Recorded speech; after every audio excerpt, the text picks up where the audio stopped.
And we We'll should start be like this. we should be We'll live start like now. this. Uh-huh. Like this. Yeah. Talk to me. I don't do anything. See how many people we get on. Oh yeah, I just got the notification. Oh, did you? Cool. Yeah. So no coffee, so I got to do Coca-Cola. Oh.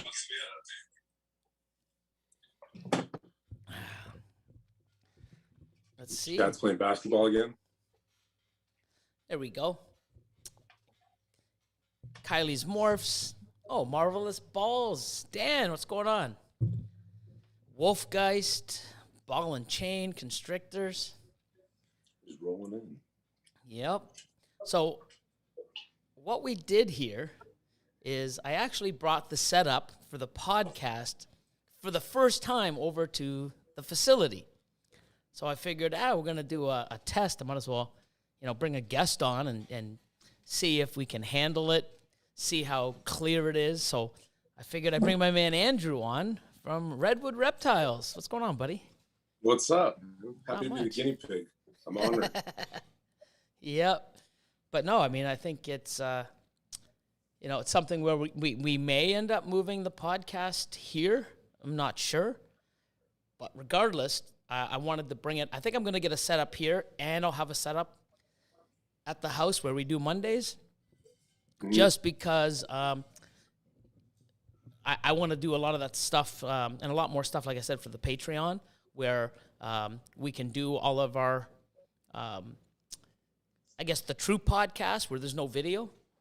So you don't have to, look at our ugly mugs. So me and Austin can just yap into the mic, and it'll be pretty cool.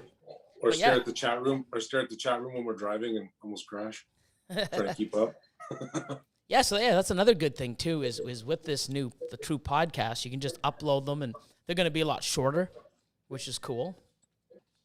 But I just figured first thing I wanted to do, I didn't want to rip the whole podcast studio out, bring it here, set it up, and the Wi-Fi or the signal sucks. It's like, well, this sucks. Let's move it all back. Right. So, but it looks clear. You're clear, and I'm going off of the Wi-Fi. So I'm not even plugged directly in. So you're the real guinea pig, because I could have actually plugged it directly in, but no, we're just going fucking Wi-Fi, baby. Yeah. Well, you're clear to you. There's no delay. There's no drag or anything. Awesome. Good. So. That's very good. Yeah, man. Love the shirt, I see bro. that Pac-Man machine bad there. What's that? You like the shirt? I love the shirt, man. You know what? I had Antoine's on earlier, and then I couldn't find this one, and then it was hidden between some other clothes that were folded up. So found it in the nick of time. I was gonna have to represent High Desert Pythons on your podcast. Nothing wrong with that, man. I mean, Antoine's awesome. What's that? Oh, we just got a package. What? Rep City? Red City. Oh, we just got a package from Red City Reptiles. No. Wouldn't that be crazy, though? He just said, I think it was red. No. It's like, imagine you sent me a package and it just came while wow, that would have been crazy. That would be amazing. That would have been Nobody nuts. would believe that was coincidence. Yeah, that'd be like, what the? But shit like that happens all the time.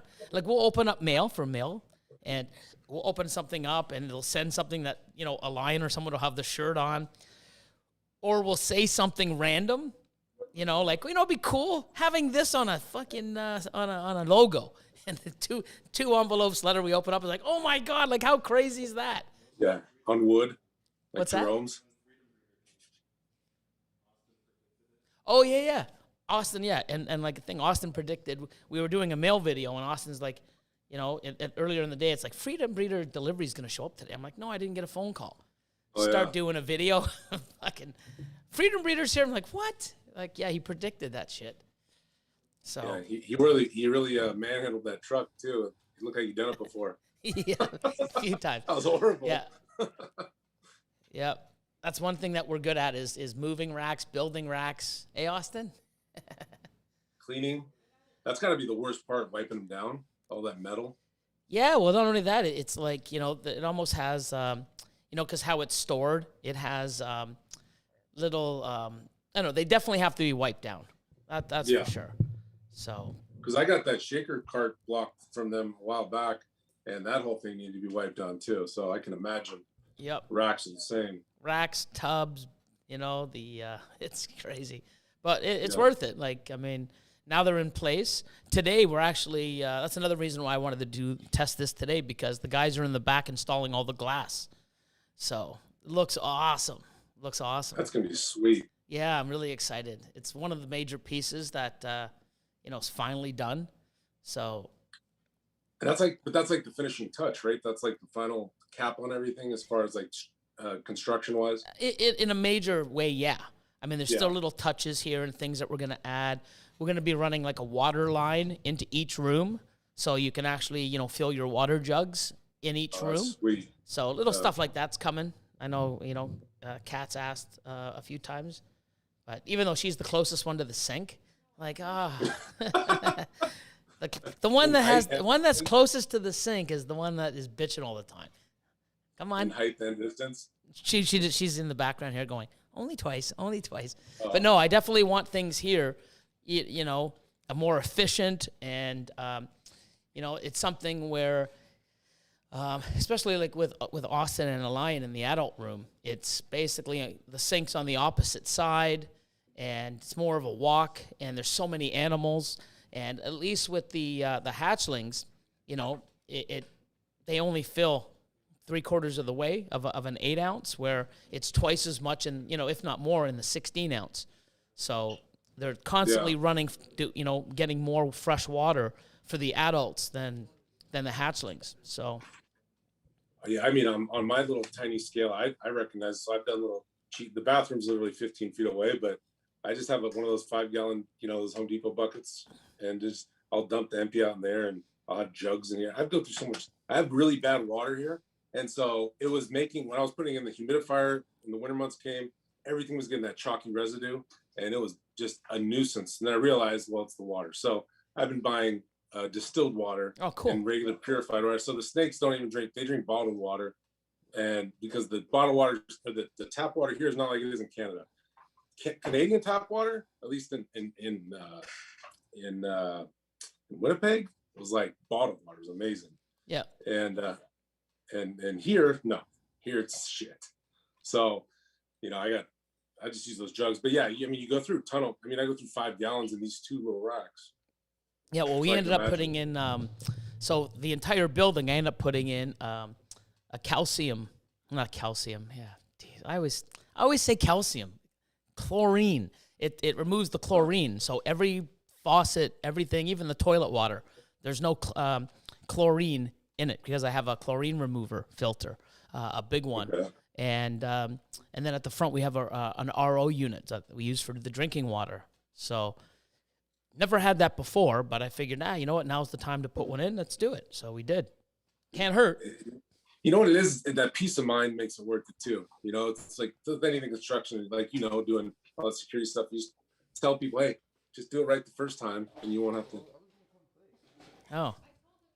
Does that look? There's Austin. Yeah, Austin. Oh, is that who that is? I thought it was a ninja. Yeah, it was a ninja. Yeah, no, because we have workers in the back.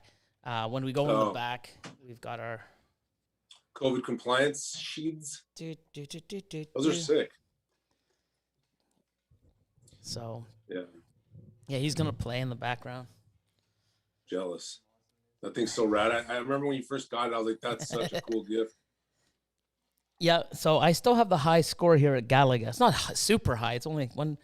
But yeah, he beat it, but he ended up, because, I always catch him here all the time. I'm like, get fucking back to work. I'm going to beat the high score. And so you see him playing when he first got it so many times.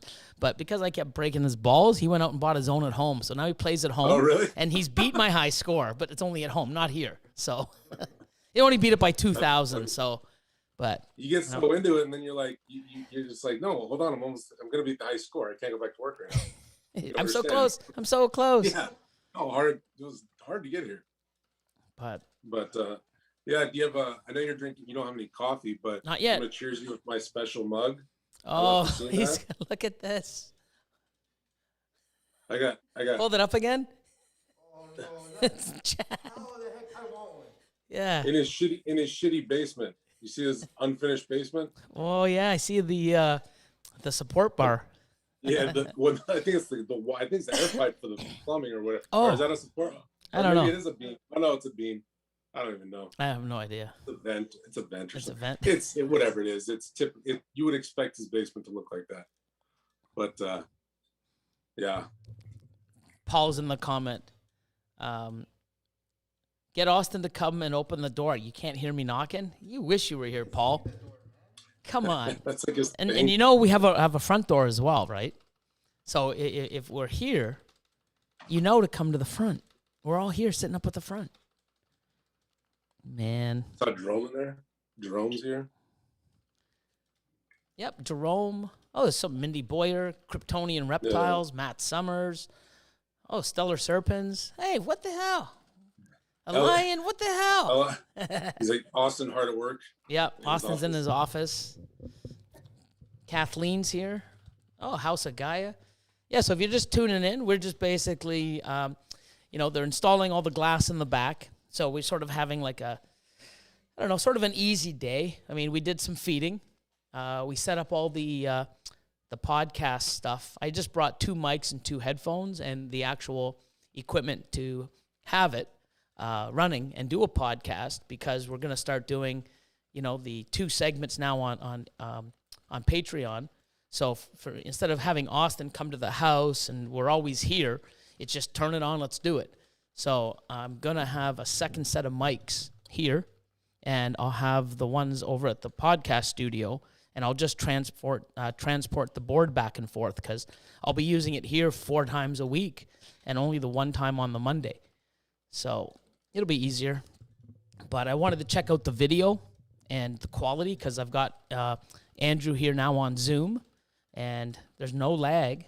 The video quality is good. The sound quality is good, so it's pretty cool. So I figured, use him as a guinea pig. Yeah, exactly. So and if it goes out, nobody's going to really care, so it's perfect. No, man. Everybody, I mean, you know what? You're making a splash, man. I mean, you're out there supporting everybody and doing awesome things, which is great. You're putting your work in, and fuck, man, it's coming. Yeah. Well, I'm enjoying the process. I'll tell you how much. And honestly, and I've said it numerous times to several people. And so a year ago, I always had snakes, but I didn't know this, this community, this industry existed the way it does.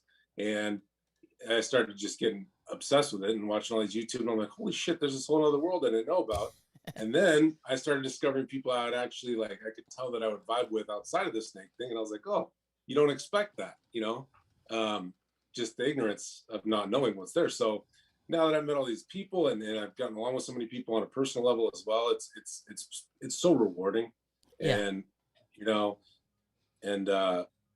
it's a getaway. It really is. And I get it. Everyone's got stuff going on in their lives. Everyone's got a story. And, for me, coming in here and dealing, even if it's cleaning snake shit or taking pictures, you forget about everything. It's kind of like I equate it to how my mind just goes blank when I go golfing. You don't have any outside anyone bothering you, anything like that. So it's beneficial on a lot of levels. And I'm enjoying the ride, and Good. I'm looking forward to seeing the fruits of the labor eventually.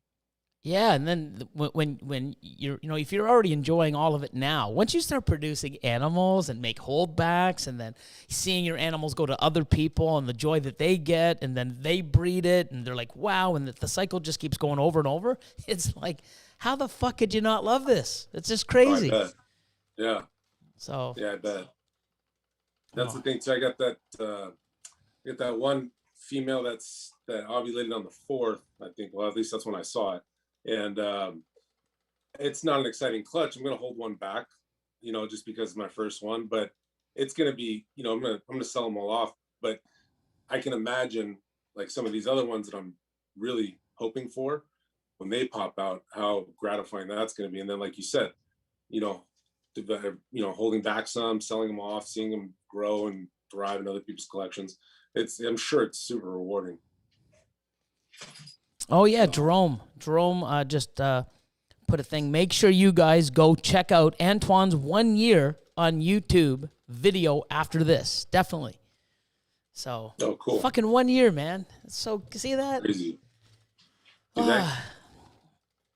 me and him were like peas and carrots. Like that was one of the dudes that I gravitated towards immediately.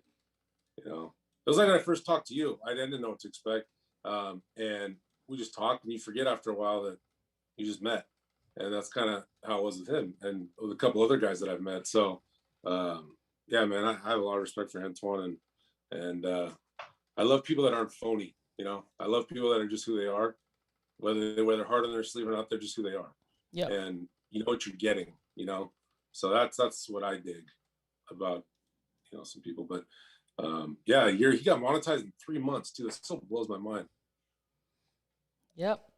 It's you see a lot of these people now putting in the work and like 1 year, like, wow. I mean, I bet you he didn't. He's like, wow, that came pretty quick. But when you first like, you know what, I got to do this, and maybe a year seems a long time away. But when you're actually in it, it fucking happens faster. Like, even breeding females, you buy a couple animals, and you raise them up. It's like, oh shit, it's breeding size. It's been 2 years already, or 18 months. Like, wow.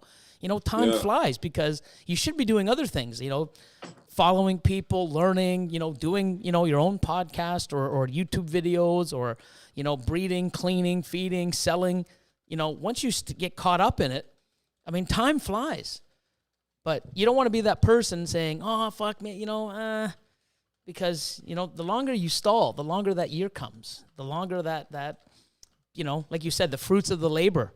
It doesn't come if you don't fucking start and get in. Get your hands wet, guys. Do it. Yeah, and you can equate the same concept. You were talking about it, I think, somebody, I forget who it was, maybe it was Will, but about the time double. So, if you were to buy something that was a head or visual, he's like, okay, well, you can complete what you want, but now you're adding 2 years. And then you think about it in that terms, it's like, okay, well, there's an extra $2,000. However, that's 2 extra years of this. And then you're also playing odds at that point, and there's no guarantee. So it's the same thing with, with what I've noticed that takes up a ton of time is the networking, the social media, being involved in things. And, we all have lives, but I think it's important to maintain connections or build connections. And that's how you kind of build the community. And that takes up most of the time, for me at least. Yeah. But I'm not complaining. I think it's necessary. I think it's part of the grind. And so I think it's easy to not put your face out there because I'm not a big put my face out there kind of guy. I never was. And so, it's me stepping out of my comfort zone as well. And I see other people doing that too. And it pays off in dividends. Like, it's so weird because the fact that some people will give me a shout out and I didn't even expect it or I didn't know it. And yeah, I didn't think it's so weird. Yeah, and it is weird. And the thing is what's good about it is you're not even trying to do anything to get these fucking shout outs. You're just being you, which is great. Just doing what you're doing, what you want to do, just being yourself. And then other people will see that and go, hey, man, fucking shout out to this guy because he's awesome. It's just like, wow. And it's so much of a better feeling because it's not like you were working to, if you're out there doing everything to try to get it, it just doesn't come as natural. And it's like if you expect it coming, it's not as good as if it's like, where the fuck did that come from? Wow, man. Like, and it's true. That's the best part about it. Absolutely. And from somebody that's experienced that, it's one of those things where if you force it and it's not organic, then like you said, it doesn't have the same feeling and it doesn't actually mean the same thing either. So if you're just doing your thing and eventually somebody picks up on it and gives you a shout out, that's where for me, it's like, holy shit, I just got motivated 10 times more than I was before I heard that. Yeah. And it, you're not getting any money from it. You're not getting really into, but you're getting the acknowledgement, which is nice. And it makes you realize, okay, maybe I'm doing something right, at least. Yeah. But yeah, it's good getting shout outs for sure. I mean, unfortunately, I gave you a couple the other day, except I fucked them both up. That's all right. No. Redwood, Wood Red Exotics. Like, what the fuck? And I'm looking, I don't know what's going on in my head anymore, man. I get this. Oh, once you hit 50, it goes all the shit. Redwood Exotics. But I mean, they're interchangeable. Everything in this industry is like pythons, reptiles, exotics. So yeah, but still, man. I mean, the worst part is, like, if it was off the top of my head, I'm actually reading it. When I'm reading Redwood Reptiles and I'm saying Redwood Exotics, there's a problem. Oh man, Jesus. But no, man, it's awesome. I mean, I've tuned into some stuff, and when I go on social media, I always fly through my stories, and I always see you pushing other people, saying, hey, let's get this person here, or giving out shout outs yourself, and I see other people doing the same to you, which is awesome. So, you know, you're putting shit out there, and you're also getting stuff in return, which is awesome. But I don't think you're putting shit out there because you want to get shit in return. That's just who you are and what you do, and it comes back tenfold. So. Well, yeah, and you, when you broke it down, like the first time we talked about I kind of understood it, but not to the level of which you explained it. Is that this industry, it really is like every level succeeds and every other level succeeds as well along with them, as long as everyone helps each other out. Like Ozzy said, it's like a pyramid scheme. It really is, but it's one that benefits every level of the pyramid, and it'll continue to do so. So, I mean, that's the unique thing that I've seen about this. You know, when you talk to non-snake people, they're like, oh, why are you going to give this person a shout out? Why are you going to wear this shirt in your video? It's not even yours. It's your competition. It's like, nah, it's not like that. It doesn't work like that. And I think that's what's so unique about it. And that's kind of one of the things that's in the back of my mind. It's like, yeah, I've built like a digital relationship with these people, but at the same time, I already know that it benefits everybody. So why not do it? You know? Yeah. Take a couple minutes. And yeah, that's exactly a couple minutes, if not fucking couple seconds. It's like, exactly. You know, people are like, why do you do all this stuff? It's like, why not? You know, like, it's not like I'm going out of my way. Holy shit, I've got to go put a shirt on and say their name. Oh my God, wow, this is killer. Like, really? Do I really have to? Like, it's literally, I appreciate the support. I love that they, you know, go out and I get a shirt that I can, you know, wear. I put it on. Hey man, everybody check this out. How fucking hard is it? It's not. And you know what? I hopefully I have people, and I know that it affects them positively because they're like, oh my God, and they'll take a screenshot. Oh man, Billy gave me a shout out, and Austin gave me a shout out. Thanks, Lord. Thanks, Catherine. Everybody, you know, even Chris from the Reptile Ward. It's like, wow, man, and they're all excited, and they're reposting it. Fuck, man. I mean, that's a positive day. You know, I messaged someone today. Actually, they messaged me last night after the podcast, and I messaged them back and answered them. And they're like, oh, my God, you just made my day. Thanks for answering. And I'm like, hey, you know, today was a day that I had some free time, so I went through more of my messages than I normally did. And I just said, when I have time, I do, you know. And I know that, you know, oh, you made my day, oh, and you're so happy. I mean, that's fucking amazing. And all I did was answer a message, you know. So it's amazing how we can affect people positively, you know. Well, because the industry, I mean, you tell 95% of the people you tell about breeding snakes, they look at you like you're crazy. So you got to think that all these people are doing it. They don't have like the support of the community around them in their day-to-day lives. So when they get somebody to acknowledge what they're doing when nobody else is acknowledging it, that's a huge part of it. Yeah, and it's a bond, and you know, you get the, you know, branch out your. Oh, hang on, go do some more B-roll. We're trying to get. So we're filming the guys installing the glass, and it's sick. Like, I'm so excited. So I just got Austin to go in the back just to film and get some more of the, you know, the installation process so we can do a video on it. Is that 5/8 glass? How thick was that stuff? I think it's 10 or 11 millimeters. Okay, so about that then. Yeah, and then the one for the incubator, because it's supported, it's only 6x3. I think that's 6 millimeters. Okay. Yeah, that's some gnarly stuff. I saw a little bit of on your stories. Yeah, but it's all tempered glass. So yeah. So, but no, it just looks amazing. It's just such a finishing touch, and it's such a big feature because you see a lot of it. Like they're 10 by 8 foot, 2 10 by 8 foot sections, and then 1 8 by 8. But it's cool because Kat's room, or the holdback room, was the one that had, I guess, both glass panels up, but the door wasn't installed. And when you walk in, all the white noise goes away, like the fans. Oh, really? And so you just walk in, it's just like, wow, man, it's such a big difference already without the door. So, you know. Feels like a clean room, like you're in a laboratory. Yeah, so. Just, no, it's exciting. But I see on some of your Instagram posts, you got some fucking cool locks going on, man. Good pairings. Oh yeah, I get that. I think that male puzzle just learned how to lock a couple weeks ago, and he's hitting it hard like the sunset. And then Desert Ghost, Butter Desert Ghost, Cinnamon. he should lock. He's just deep in shed. I just threw him in there anyways. And then that clown to the GHI fader, yellow belly lesser. So that's some stuff on that Mandarin. That was actually a question I had. Not to bring it up. Sure. That Mandarin, he's about 600 something grams. He's producing plugs, but they're small, like real infantile plugs. So I put him in there anyways. The first time I did so, which was 3.5 weeks ago, I didn't see any lock. I saw them next to each other one time. This time they're a little bit more active with each other. And then I'm starting to see, and I've seen this before, the little white look like little urates. It's almost like a little tiny dots though on the cocoa. I'm assuming that's from the male going in there and like kind of spread his stuff or is it? Could be both. Okay. And do you know the psychology behind that, or why they do that?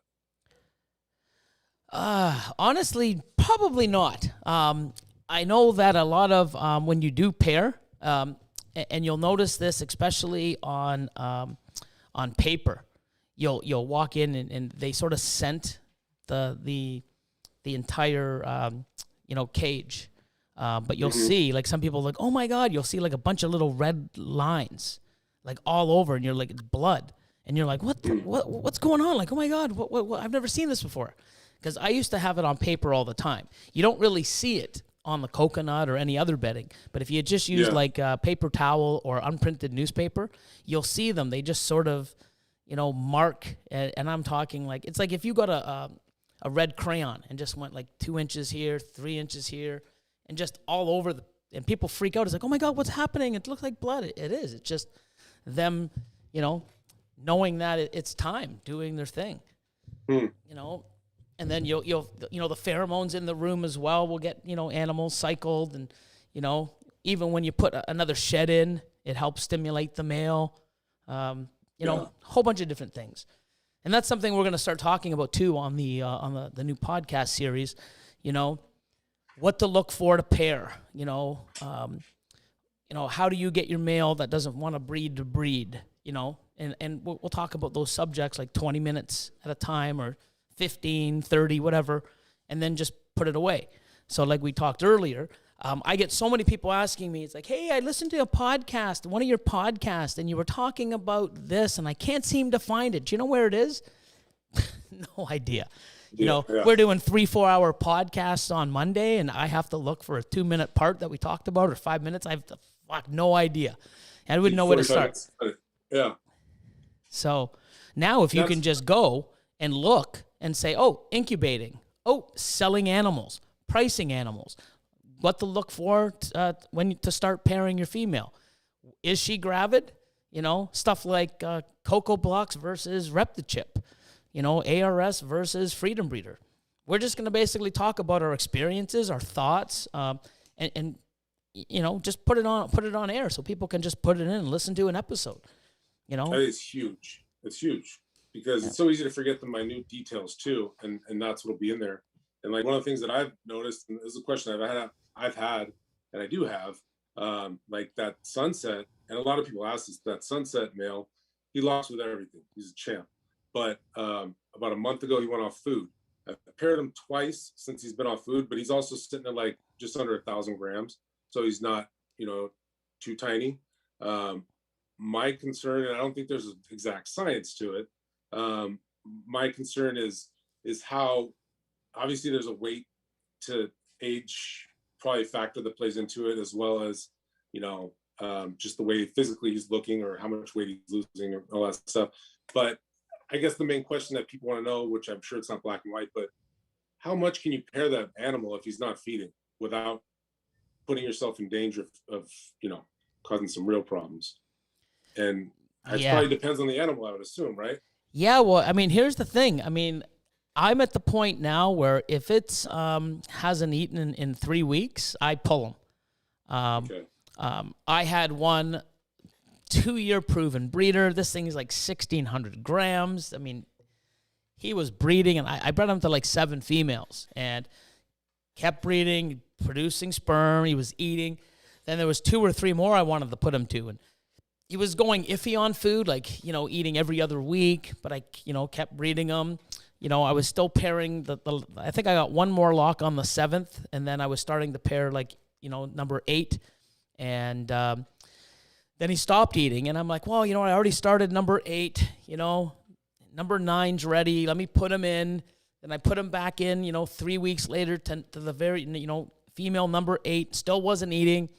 And I'm like, well, look, man, he's still like 1,600 grams, not losing weight, looking awesome, producing sperm. This guy's a proven breeder for years. Put him in to the second lock. So I actually, and this was about, 4 or 5 weeks after when he wasn't eating. Or he was eating, like I said, every other week. And then, still looking fine, still so I'm like, he's fine. And sure enough, I got the second or third lock into number 8, and I think it was the second one on number 9. And I go in to open up the tub to see the lock, take a picture, thing's on its side dead. And I'm like, fuck, full girth, everything, I was just like, wow, I just pushed him. But I mean, to me, it was like, yeah, I knew he wasn't eating, but he wasn't losing weight. He was a proven breeder. It's not like I overworked him. Well, then I would imagine it's a physiological thing that doesn't really have to do with their horsepower, like their weight or their age. So it's just the way it affects their internal organs, because somebody was saying that puts a lot of pressure on what they have to, like the energy they have to build up, expel, and all that stuff. Yeah. So it makes me want to pull him out, because he was one of my most expensive animals, $5,000. So I'm not trying to and I can't afford to lose him. Right. And the thing is, it's like, you never know, but at the same time too, I should have known. Like I should have, but when you're looking at it, it's like, hey, if it was a first time male, fucking wouldn't even have been an issue. Done. Like, you know what? Sorry, you're back eating. Hopefully you'll get on to a female in a couple months. If not, next year. But proven breeder, year after year, looking good. And to me, having this is the 3rd year he bred, having a 3-year-old breeder male, go to 7, 8, 9 females, that's nothing. The problem was wasn't eating. And that's the thing. But, I'm looking at it healthy, moving, not losing weight. So I'm like, you know what? Let's just do it. And fucking moron, but it happened. So and ultimately it's a crapshoot. So play it safe. 100%. Yeah. And like I said, if it was a first year male, or even a one that was under 800-900 grams, I would have pulled them fucking right away, without a doubt, just pulled. But because 1,700 grams, he's doing well. This is his 3rd year, still producing sperm. Now I know. Now it's like 3 weeks, fucking pulled. No doubt. Yeah. I don't give a shit how big it is, because internally we don't know what's going on, and if they're not eating, or who knows? I mean, they get into that breeding mode. They don't want to eat, and that's why they do go off of food. But you can't keep that's the confusing pushing part. Them. Is that you think, oh, well, then that's just what nature's designed. He wants to just fucking, like MJ says, he wants to just go to Pound Town, and he doesn't feel like eating. Pound Town, baby. Yeah, Hashtag Pound Town. Middle school, and I forgot about it, and I'm so bothered that he started using it, because now I can't use it. But I love that phrase. It's hilarious. It makes me want to pull him out right now, actually. It's freaking me out. Yeah, I mean, you know what? Why risk it, man? Yeah, I'm not. Yeah, I mean, it happens, and like I said, I mean, I don't know how many other people admit it, but I do. Oh, you should be ashamed. Well, I am, and I'm hurt, and it's not just because I lost a, $3,000, $4,000 animal. I have an animal that, unfortunately, is no longer here for myself to enjoy, or somebody else. I mean, I could have bred it and sold it to someone else, and someone else could have had a powerful animal. It's not like I meant to. It's like I did not see anything wrong because of his size, and I did the wrong thing. Made a mistake, but I'm not going to sit there and say it's never happened, because other people are going to do it. And if someone like me doesn't come out and say that, hey, if you keep doing it, or if no one talks about it, people are going to do it. And next thing you know, you're doing it, and now your $5,000 male is dead because you didn't fucking hear anybody tell you, hey, man, stop. If they're not eating, stop. And if people want to say, oh, Billy did this and Billy did that, yeah, and I did. I'm not going to deny it. But at least now I can tell you guys what not the fuck to do, so it doesn't happen to you. Yeah, and that's the thing too, is like, touching on other stuff, but essentially, like the people that talk shit and that's it, who the fuck, like, who are they? Like, what have they done? What are they going to do? And the answer is nothing. And not to be crass, but I really don't care because it's like that with any industry. People that are sitting there Monday morning quarterbacking, shitting on people that are out there doing the job, doing the right thing, and they're just sitting there from their armchair just talking shit. Like, they ain't going to go anywhere. They're not going to do anything. So they're, you know, it's true though. Is that you're going to get a ration of shit from a bunch of people that don't matter in this industry. And it's just like, it's a nuisance. But it's not like I pushed it because I was greedy. Oh, I wanted more. It's something that we do. We breed animals. I did not feel that I was pushing them too hard because it wasn't like I was doing 9 animals in 2 months. You know, it was just over a 4 or 5 month period where he was eating. You know, I had 3 or 4 clutches already in the eggs from him, from the other females. You know, it was stretched out over a while. The problem is he was eating during those first 5, 6 females, 7 females. Then, you know, for the 6th, 7th, and even the 8th, it was really, you know, every second week but it was still cool. But, you know, he looked fine and I made a bad judgment call, but at least now I can tell people, hey, if they don't eat after 2 or 3 weeks, fucking yank them. Cut your losses. You'd rather have a female that doesn't breed for you than have an animal that's going to die. What the fuck? Like, get a clutch, kill the male. Don't have a clutch, save the male. It's a fucking easy answer, easy question to answer. So, and I'm sure if you had somebody that you looked up to tell you that, you probably would have pulled them. Fucking right, I would have. Yeah. You know, but the thing is it's, you know, I mean, that's one of the reasons why I come on and I put shit out. You know, whether you like it or not. Hey, man, look this is defective. Oh, I had twins. Came out, it died. You know, people always want twins, but they don't really do well. You know, they come undersized. They're really, some do well, some really don't. You know, but I want to put it out there that, hey, like, you know what? Shit happens to everyone. You know, no matter how dialed in you are, how much experience, there's just stuff that you can't control. But if I know that there's something that I've done that is not good, I'm going to share it with the fucking world so that they don't do the same mistake I did, you know? Yeah. And that's it. Like, that's everybody's job. That's your job. That's my job. That's whoever's. Like, you know, that's just what you do. I never understood that. You know, people love to live in this, like, with this mindset that they don't make mistakes and they like to function and they like to interact with people and act like they don't make mistakes, but they're not teaching anybody anything. They're not spreading anything. They're not helping out. And everyone makes mistakes with everything. So why not share it? Like how save other people from making the same mistake you did. Yeah. Pride's that, you know, that's going to be your downfall. It's crazy. So yeah, I love it. I think it's commendable. And I think that things like that is what's going to invite people into this hobby. And that's what people don't get is like, people are coming into this blind, just like they come into anything else. But when they have people out there putting the information and making it available, it makes it more appealing. It's like, okay, it was more of an inviting environment. I can learn as I go. This is, you know, there's just somewhat of a safety net from experienced people. So yeah, it's huge. Yeah. And here's the thing too. I mean, if I have to make a mistake that I mean, I'm not trying to do, how far can I push a ball python? Like that's not even close to in my fucking mentality. Like, you know, some of these animals I've paid, you know, more than what they're worth, you know, I mean, now because I bought them as hatchlings or I have grew them up, you know, because I produced them.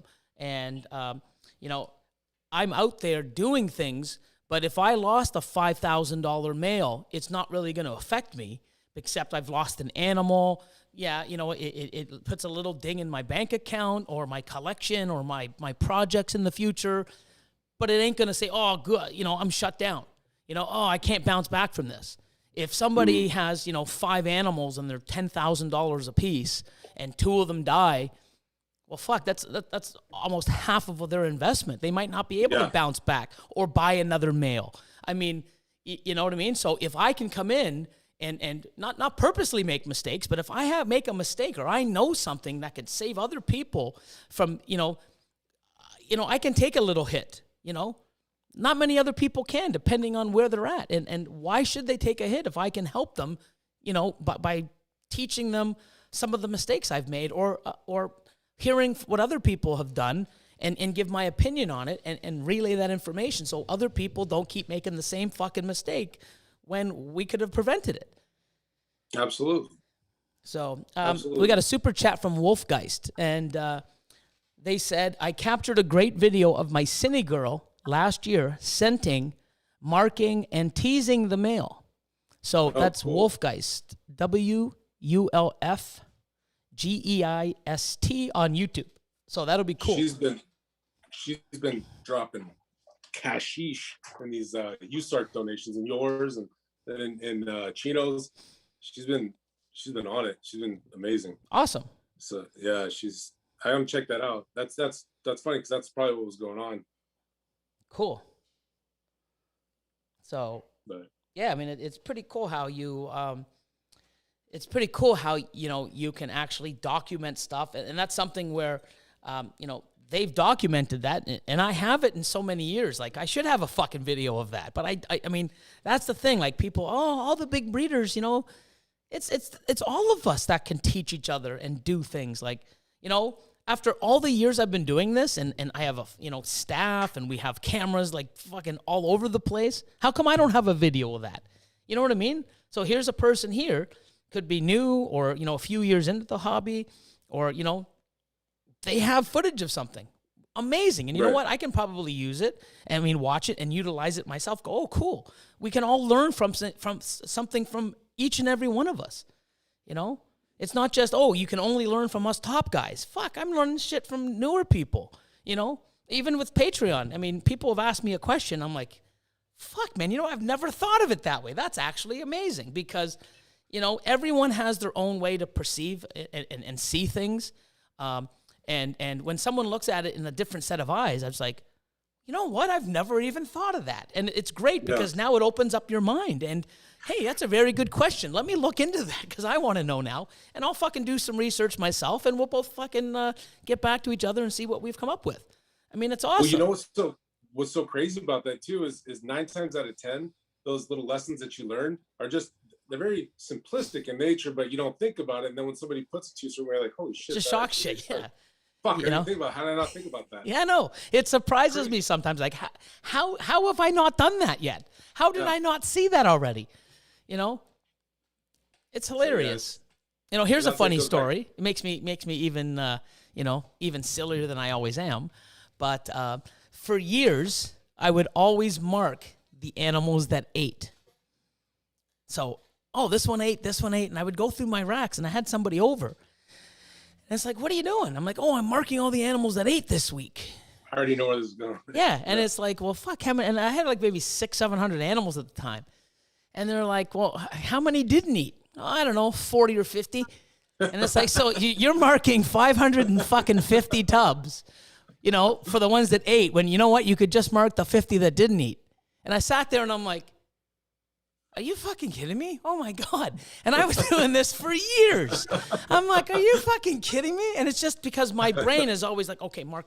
You know what I mean? Something so simple that's right in front of me that. Well, you're marking the accomplishment, not the failure. Correct. And I did the same thing the first 2 weeks. And I was writing it down. I'm like, God, this is annoying. What the fuck am I doing? Why don't I just mark the ones that didn't eat? But I've been doing this for years. And someone comes in and is like, why wouldn't you do that? And I just sat there and I'm like, are you fucking kidding me? Like, oh my God, that makes so much sense. And it took someone, like, I'm just like, wow. But it happens, sometimes you're way up here and you don't see, like you said, the little stuff that's going on. And there's nothing wrong with being here, but it's great to go down and you know what, learn from the new people and see what's going on and all this other stuff, because sometimes when you're up here, you can't see down here. And so much stuff down here is beneficial while you're up here. So, you know, and I figured it's, and on the opposite side, like, I'm up here and I'm trying to tell you, hey guys, this is what it's like up here. In order to get here, this is what you need to do. And I'm trying to give the information, and trickle it down so people can come up where we are. But doesn't they mean that, hey, the information only goes one way? I'd like to get information, from people starting out and seeing in a different eye or something that, hasn't occurred to me, and it happens way more than you think. I don't know everything in this industry or this hobby, and I hope one day that I get close, but I always want to keep learning. That's what makes it fun. Like, oh shit, new products come out, and you get to try stuff, new little tricks, and it's fucking, wow, man, it's so exciting. Can you imagine how boring it'd be? No, I was thinking, can you imagine how boring it'd be if knowing you everything? Yeah, fucking, Antoine's on it. It's like jiu-jitsu, it's like, that's why it's such an amazing sport. and why people love it is because you can't master it. I mean, you can be a quote unquote master and, you know, get your coral belt and all that stuff, but you can't ever completely master that art. And so it's just a lifelong journey of trying to master it, which is what makes it so intriguing to people, you know? So I think it's the same thing with this. It's like, how boring or anything for that matter, how boring would it be if you just knew every single thing there was to know about it? It's like, I agree with you 100%, man. I mean, it's always learning, changing, trying new stuff out, interacting with people. And it's like, wow. And I mean, you even see that with people making jeans. Like, holy shit, like I could have done that 5 years ago. I never put the fucking combination together. So someone else did, you know? And I mean, that's what's great about it. You know, we're making stuff that's amazing, but other people are making stuff that's amazing that I can't even make. It's like, fuck, it's so simple. Yeah, it's a fun tail chase. Yeah. High Desert Python's in the house. Antoine says, someone heard me talk about the old book. Uh-oh. Hold on. I think this is a dad joke. Let me just see. Someone heard me talk about the old book that said clowns may not be genetic. I found the pic and I sent it to your Instagram. Cool stuff. Oh, okay. Oh, every time I read stuff now, I set it up as a dad joke. So you know that's what's cool. coming now, though. Oh, yeah. But that's cool. So I got to check it out. The old book, clouds may not be genetic, eh? Yeah. Fuck.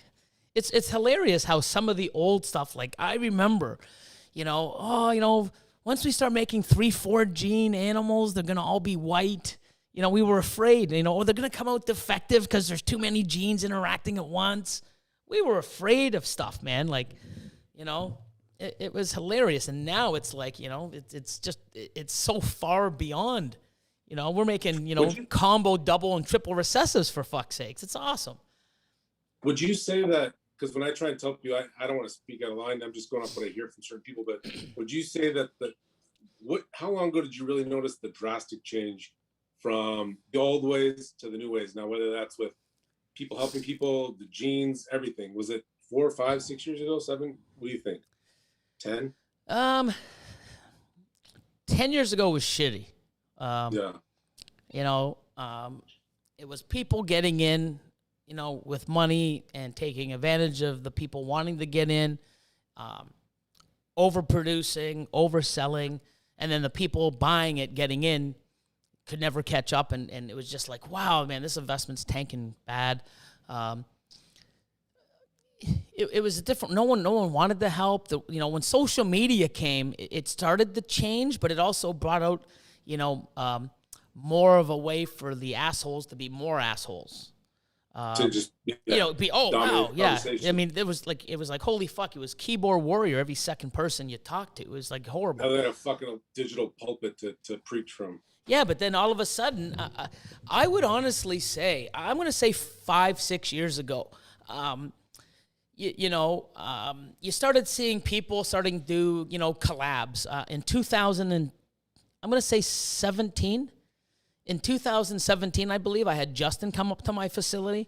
I met him for the first time in person. I might have met him at Tinley prior to that. But he came up to my facility, and he did a vlog or a YouTube video there, and it was just great to interact with him, and see my collection and just realize how down to earth he is, and he taught me a few things, and I'm sure I've taught him a few things as well. Just the ways that I do things, the way he did things, and even that I'll never forget. Hey man, you got any stuff to cut? I'm like, yeah. So we're filming, and I always take the eggs on. At that time, I don't think Easy Hatch was around the trays, so I took the light diffuser out with the eggs on it because I don't like putting the cut eggs or the open eggs in or back on top of the light diffuser, because I've actually had animals go in and get caught, and sometimes around the edges when you cut them, they're sharp. I've had animals cut themselves. I'm like, wow. So I always take it out. So when I do, I would put the egg back in, but it would just be on the vermiculite. So I take it out, and it's the first time I've ever did a egg cutting with Justin. So I pull them out, I cut the eggs, and I go to put it back in, and he shoves his hand in before I get the egg in, and he makes a little fucking divot Oh. in the vermiculite. And I'm like, what are you doing? I said, well, what are you doing? He goes, I'm making a groove for the egg. I'm like, what? He goes, yeah, so when you put the egg in, it doesn't, it secures it. It doesn't roll over because you got something circular on a flat. And I'm like, dude, that's awesome. And I've never, every single clutch after that, you always see me digging my finger. But now I don't need to because I have the Easy Hatch trays. I put them back on the Easy Hatch trays, or if I don't, I do the same thing. I do that little dig. And that was from Justin. I'm like, wow. I mean, I've been doing that for fucking years, like 12 years, 13 years. And he comes in and just goes, scoop, scoop, scoop with his finger. Right. And makes a little line where the egg sits. I'm like, fucking cool. Like, little things like that, man. It just, it seems like it's like, wow, he told me how to breed 30 females in a year. Like, it was just something so simple, how to hold my egg with, just his finger making a groove. And it's like, it's life-changing for me almost, you know? Makes perfect sense. Yeah, but of course, someone else had to tell me perfect sense. Like, I never saw it, even though, let me put this round thing on top of a flat surface where it can move, something so simple like that, like changed my ways. But no, it was great because when he was there, what?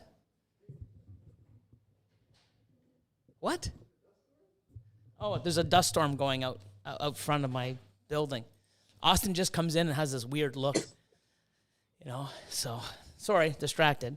But and then when he came in, he did like a shoot and Brian Barczyk always, having, different people in and on. And I just think like 2016, 17 was like where the collaborations came, and then 2018 and 19, I had that, the contest where people would come in and, I had like Justin, Ozzy, Brian Barczyk, Miguel, Brian Cusco, you name it, that came in for the first year. And all these other people came, and I flew the guest in, which was Gavin from South Africa. And everyone just came and hung out. We're talking, I'll do this. And just, it was so amazing. And you saw people going, oh my God, I'd love to be in that room. Wow, like all that knowledge in one room. And you didn't even realize it was just a bunch of people just hanging out. But it's like, the fucking conversations we had and the good time. And it was almost like, now it's like everyone's doing collabs. Everyone's sharing their knowledge. Everyone wants to be, helping other people. And I fucking love it. And I hope it just keeps trickling and getting bigger and bigger because, I mean, little things like even the sticker shout outs, man. I mean, it does nothing. It takes nothing out of my day to do it. But I do it, and they're my worst videos on YouTube. After 30 days, I get like 15 to 2,000 views. Most of my videos, I get that in the first hour. But I'm still going to do it. My mail Mondays are mail fucking Mondays. Until people don't give me mail, you'll never see anything else on a Monday. It does nothing for me. But you know what it does? It makes me feel good that I can help support people, give them a shout out, change their day, give them motivation, and I don't give a fuck. It takes no sweat off my ass to do it. It's seconds, and same with shout outs. One thing too, what it did for me, and I'm sure it does for a lot of people, it programs the right way to do things in your head. So whether or not you're learning anything from opening mail, what you are subconsciously learning is, this is what you're supposed to do. You're supposed to shout people out, give people the time of day, recognize their hard work, whatever it is. And to me, that clicked right away. It made sense. I was like, oh shit, I haven't really seen anyone else doing that.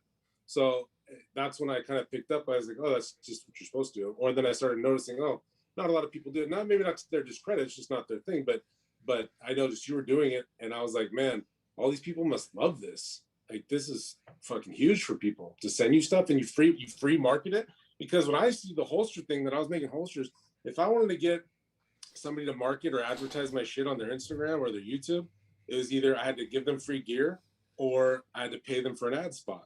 So you didn't have people saying, hey, dude, send it to me. I'll something like a sticker. And so, what's he doing over there? Lover's Corner? No.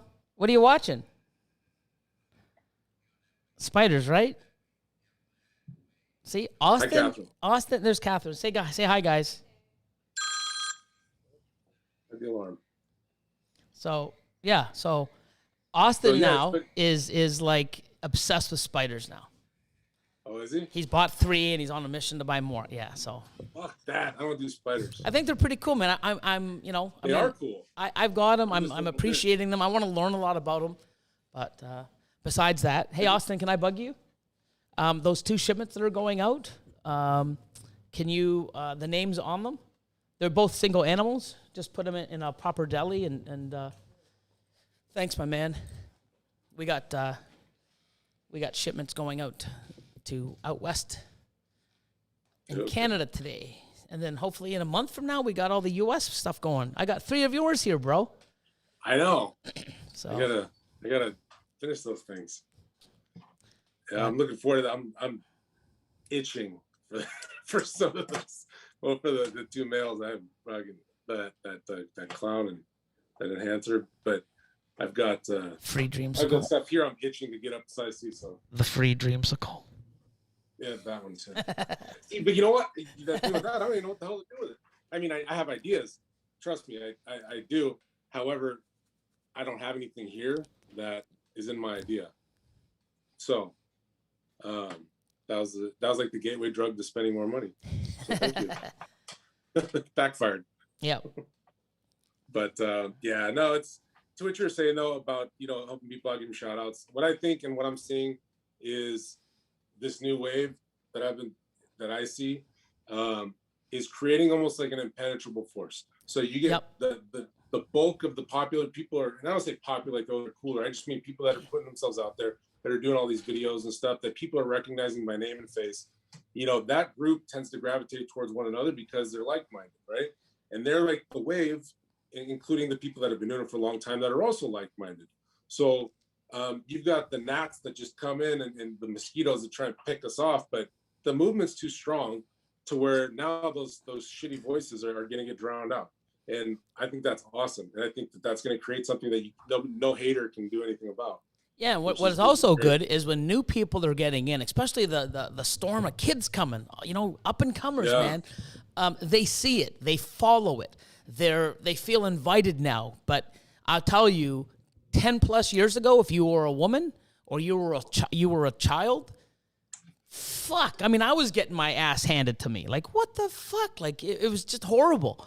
And you know what? So many people would be in this industry now. And if you hear a lot of people's stories, it's like, yeah, I got out of it because it was so shitty and blah, blah, blah, blah. Now I'm back in. It's so different.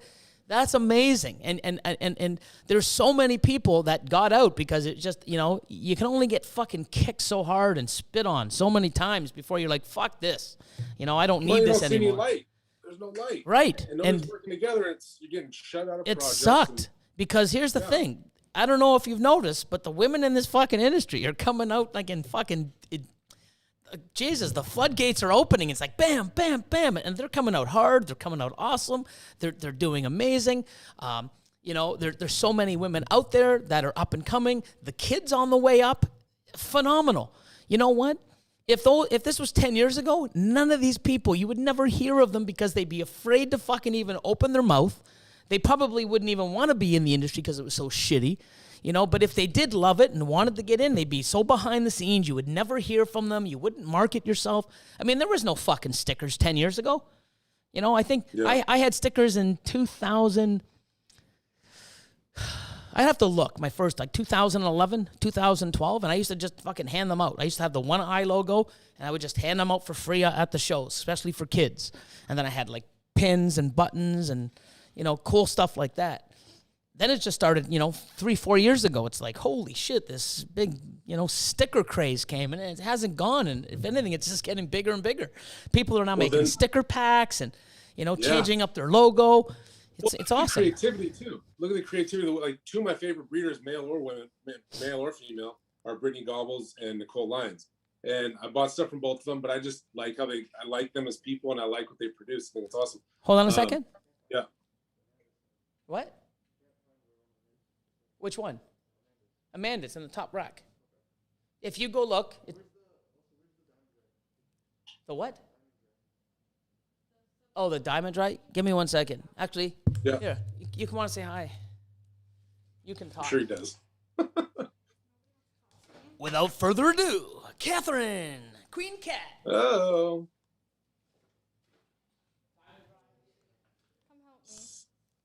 Stellar Serpents. How you doing, Catherine? I'm good. How are you? We're good. We're just talking about female breeders, so you just popped in just in time. How's your breeding going? I know you got some stuff going on. It's okay. Trying to do 5 pairings, but I only think 4 will go, maybe. Oh, okay. Well, that's good. It's just a starter year, second year, so it's still kind of new. Yeah. Yeah, same here. I still don't even know what I'm doing. I haven't had any eggs yet, so I'm like, I need eggs to actually be like official. And right now I just feel like a poser. You're not So a I'm just breeder like, yet? yeah, right.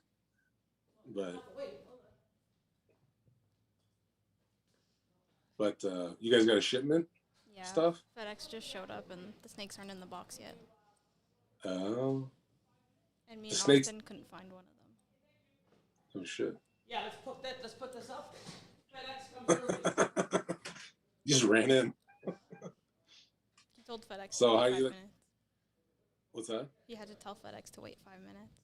Oh. So you guys he was saying you guys might start doing the podcast from there? I think he's going to try Sometimes? to do some of it. Yeah. That's good. Because he's kind of like, he's kind of out of the way for everybody, right? Like his house. Yeah. Yeah. So. You have to drive That's cool. like 30 minutes one way. And we're all the other way. Austin's the closest. But The Unabomber. Paul called him a Unabomber because he's masking his hoodie. So what are you guys doing over there today? Just you got the glass going in and then just basic operation stuff? yeah, Billy brought a bunch of stuff from the old facility we have to go through, clean. Like just containers and stuff we're going to put up on Kijiji, which is our Craigslist. Yeah. And then there's a bunch of ornaments we can use for the tarantulas when we start building those enclosures. Do you like the tarantulas? I haven't held one yet, but they're really cool to look at. And I'm excited to build the enclosures. Yeah, see, I would enjoy that, like building like a cool, like crazy, like bio whatever setup. But hopefully we do bioactive. We'll see. Yeah, but my only fear is like if it got out, like I probably wouldn't be able to sleep. And I think we're pretty on it because of the snakes. So to us, it's like second nature. Just close it. Well, I think too, like, I mean, if you close it, then you get out. So it's probably an unnecessary concern, but like, some I don't know. I people might have the same fear about snakes, right? It's true. Yeah. Especially with them being in these kind of drawers and stuff. The racks are like, there's no lid. It's like, no, sort of there is, but it's not attached to it. But yeah, it's an irrational fear. But I know if I had venomous in here, I'd have that same fear. I'd be like, nope. Yeah, I don't think I could ever do venomous. No. I'm not tough enough. I don't care what anyone says. It's just in case I don't like things that can somebody kill else me. gets in the crossfire too. You're responsible. Yeah. And it's like guys who work with big cats. I'm like, or swimming with sharks. Like, maybe if I was in some crazy cage, but I'm like, I don't like being like helpless. Swimming with sharks is different, I think. Maybe if you're cool with swimming with them, but when you're ignorant and you've never done it like me, and it terrifies you. Like I grew up surfing and I was fine with it, but you know, going down there with some of these sharks, I'm like, these people are crazy. But then again, they say the same thing about us with ball pythons, so it's probably just my ignorance. Yeah, 100%. What's the weather like over there? Is it still cold? Yeah, it's warmer. I don't know what the temperature is. My phone's over there. It's probably like.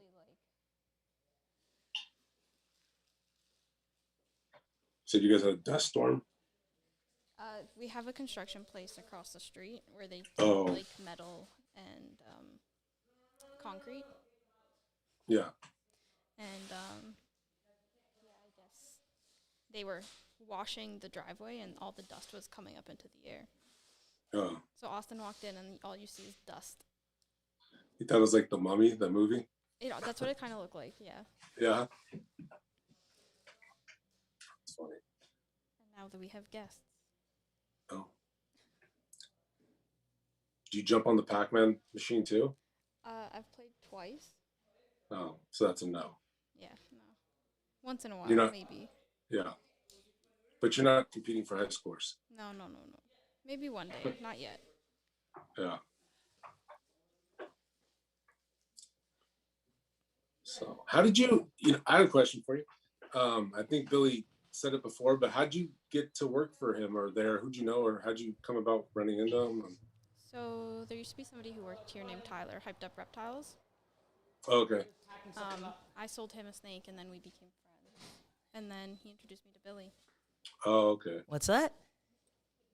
Can What you did hear you me? say? What did I miss? Talking shit. Can you hear me? Okay, good. Oh. So that was the connection then? Yeah. Okay. My name's Kath on Facebook, and he was like, "No, Catherine messaged me," and they got into a little bit of an argument. That's the story of how I got hired.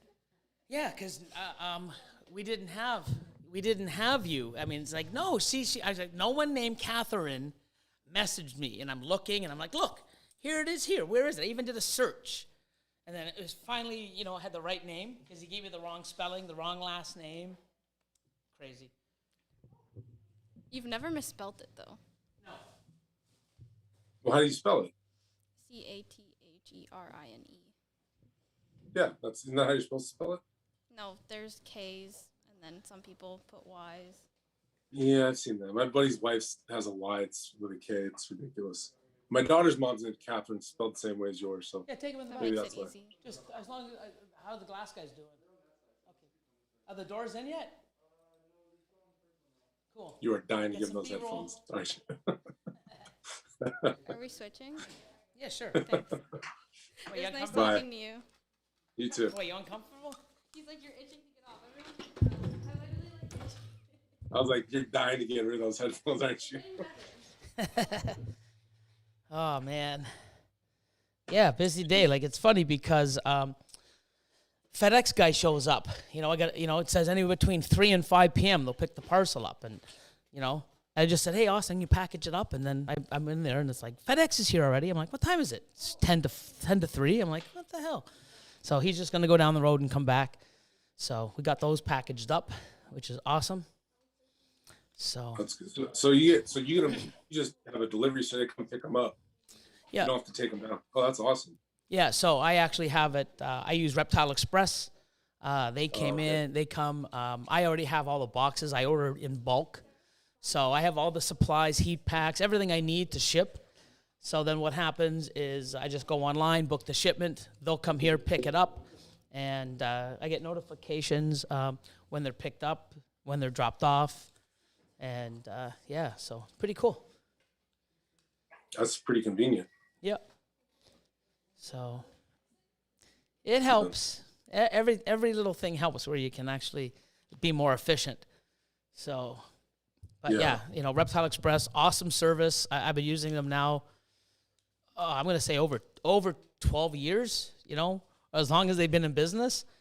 Before they used to have a little store on Yonge Street, and you'd have to actually go and drop the animals off there before we even had the FedEx. And I don't know how he did it, but I would go and drop off the products and the animals at his location. Now it's just like right from your door to door. Dude, that must have been fucking stressful for him.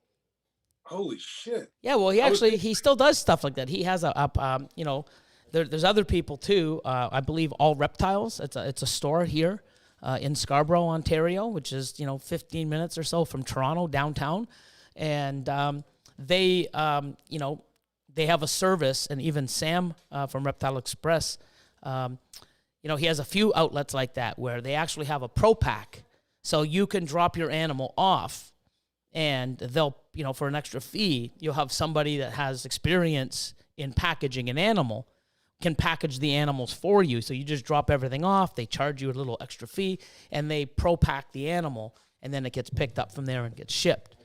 Or the service now is if you don't have the boxes, they'll ship you the empty box or whatever you need. So you can go on the website saying, oh, I have a ball python, it's this age, it's this big. You know, I can buy a deli cup, I can buy a snake bag, I can buy heat pads and the proper size box. You can add stuff, and then they'll ship everything you need, you know, in a couple days to your door.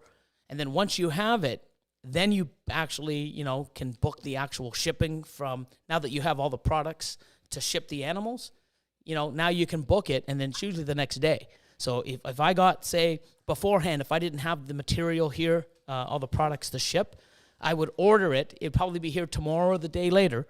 And then I would basically call and say, okay, now that I got all the stuff, can I book it for tomorrow? And then you just package the animal up and it ships. So it's pretty cool. But I always go pick it up and buy in bulk to save, one, on a little bit of discount. And two, I save from the shipping expense. So. But, no, that's a great service for sure. I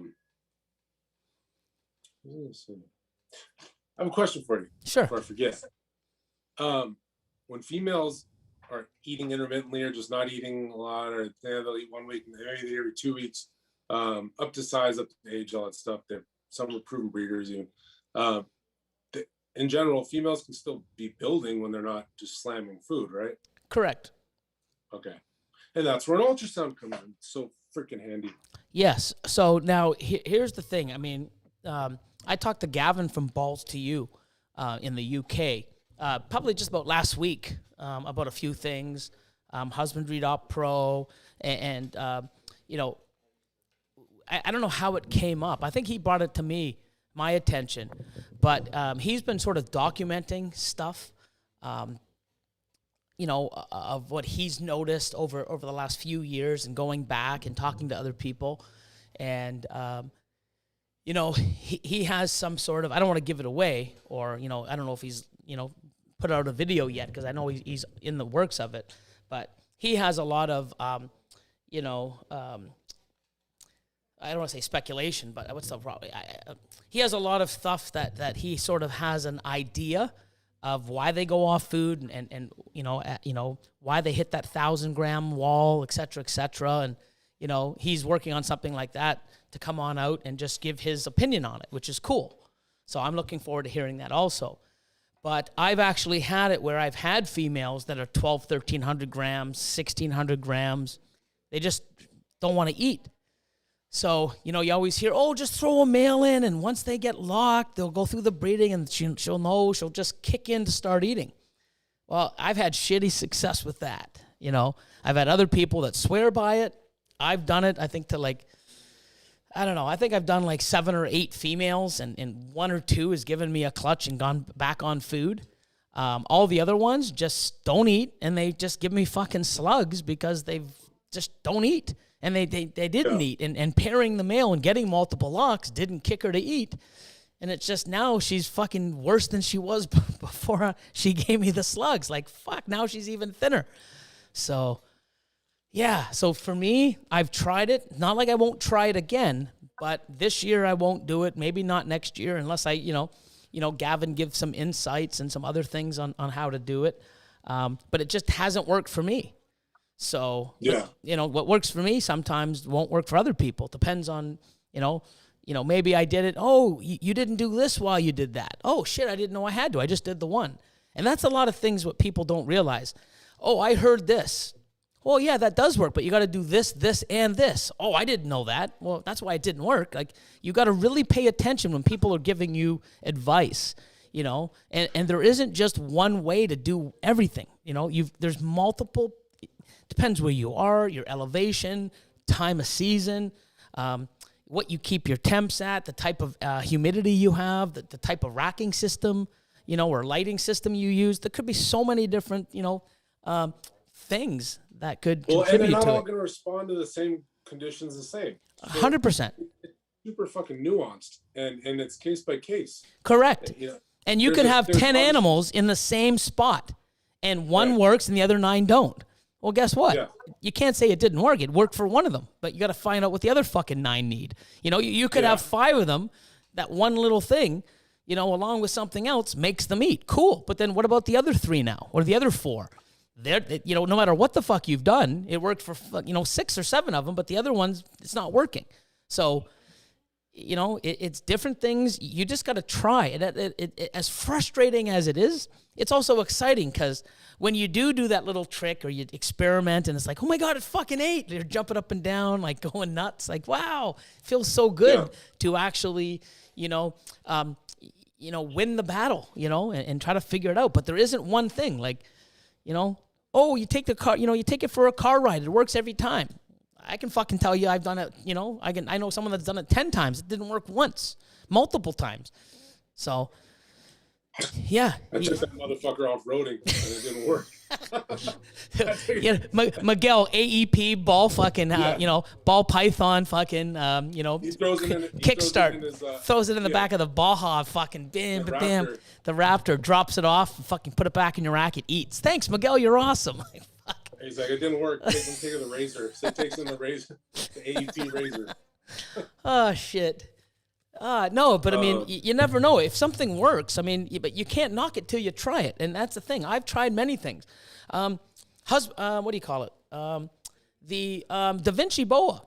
Fuck, it works great for me. And I'm talking numbers of like 70 plus. I'm getting like, amazing results. So I'm using it. Other people, hey, when does it kick in? I've done it twice. I don't know. And that's the thing. Not all the animals that I've given Da Vinci to have eaten right away or are eating. Like now with what's great with Husbandry Pro, I actually added a new activity and I called it Da Vinci. So now every time that we go, 2 weeks ago, Austin was in, and was it last Sunday? Not this Sunday that just passed, the following Sunday. He came in and he documented, scanned the animal, hit Husbandry Pro. Damn. He scanned the animal, hit Da Vinci because we now have that as one of our, we didn't make it primary because it's not like we do it all the time, but every other week or every 2 weeks we do it, and he just scanned it, hit Da Vinci as one of the activities, hit submit, and I can see every single animal. So now if someone asks me in 2 months from now, so how long did, wow, shit, we got it documented. Well, you know what? We fed this thing 4 weeks and then started kicking off food. We kept it another 2 weeks, and now it doesn't need it anymore. So we're going to have that data, but we've been using it since September.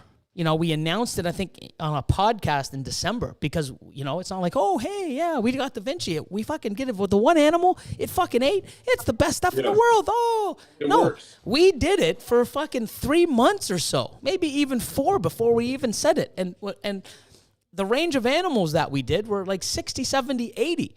When we're getting like 50 animals out of 70 or 80 that started eating again and some of them went from fucking ASF eaters to rats. Like, what the fuck? Saw that.